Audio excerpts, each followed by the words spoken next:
بسم اللہ الرحمن الرحیم۔ اللہ کے نام سے شروع جو بڑا مہربان نہایت رحم کرنے والا ہے۔ تمام دیکھنے اور سننے والوں کو میری طرف سے السلام علیکم۔ امید کرتا ہوں سب خیریت سے ہوں گے۔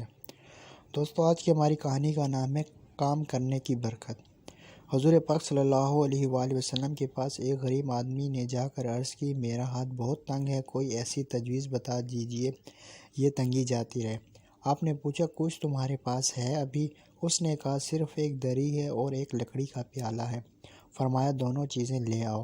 غریب اسی وقت دری اور پیالہ لے کر آیا، جنہیں آپ نے وہیں بیٹھے بیٹھے کسی کے ہاتھ 8 آنے ہیں تو بیچ دیا، تو اسے دام دے کر فرمایا، اس میں سے 4 آنے کی تو ایک کلہاڑی لے آؤ اور 4 آنے کا آٹا آج کے لیے گھر میں دے آؤ۔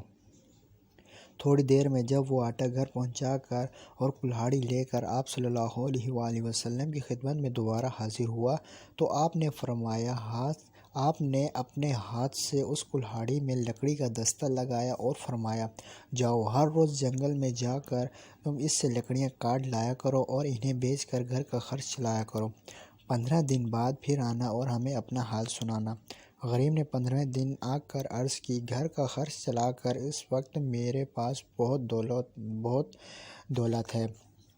آپ صلی اللہ علیہ وآلہ وسلم یہ سن کر بہت خوش ہوئے اور وہ شخص تھوڑے عرصے میں خوشحال ہو گیا۔ دوستو، آپ کو اس کہانی سے کیا سبق ملا ہے؟ کہ ہمیں ہمیشہ محنت کرنی چاہیے۔ محنت کریں گے تو ضرور کامیاب ہوں گے۔ اگر آپ کو ہماری ویڈیو اچھی لگے تو اسے لائک کریں اور اپنے دوستوں کے ساتھ ضرور شیئر کریں۔ اگر آپ ہمارے چینل پر نیو ہیں تو ہمارے چینل کو ضرور سبسکرائب کریں اور بیل آئیکن کو ضرور دبائیں تاکہ ہمارے آنے والی نیو ویڈیوز کی نوٹیفیکیشن آپ کو سب سے پہلے حاصل ہو۔ مجھے دیجیے اجازت، تب تک کے لیے اللہ حافظ۔